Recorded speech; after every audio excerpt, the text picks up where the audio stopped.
We're here with Senator Jack Reed at Federal Hill House. He's engaged in supporting both spiritually and somewhat athletically, creating food boxes for thousands of them and for thousands of Rhode Islanders. He's always been very gracious about engaging with me on foreign policy questions. Senator Reed, an ongoing conversation that you and I have had has been about, well, that line in the sand where the fear is that additional Russian engagement will take place. And when I say Russian engagement, it can be very provocative. There's a lot of fear-mongering about low-level nukes, things like that, if Americans are too confrontational. It's all over the news cycle this week about tanks. French tanks, American tanks, German tanks, English tanks. The Prime Minister of England has made a statement that he is looking forward to engaging British Challenger tanks into the field of battle.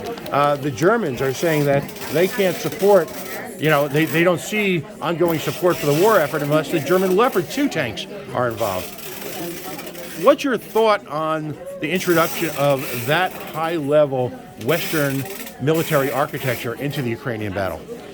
Well, I think the Ukrainians are resisting an illegal and grossly immoral war.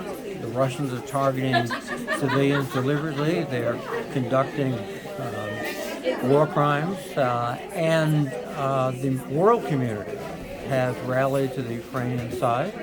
They're providing equipment, which I think is defensive in nature. Those tanks will be used to recapture Ukrainian territory. I think that there are sort of escalation points. For example, using these weapons to strike inside Russia, or deliberately targeting civilians with these weapons. But I think the Russians understand that the world community is not going to sit by and allow them to destroy the international order, seize territory, kill innocent civilians. I think this is something they recognize, and they also know that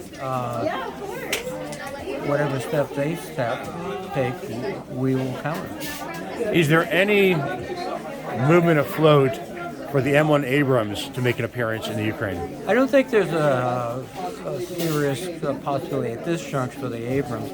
Several factors. One is that the familiarity of the Ukrainians with some other vehicles makes them ready to take the other vehicles. The other point, too, is there's a sustainment issue here.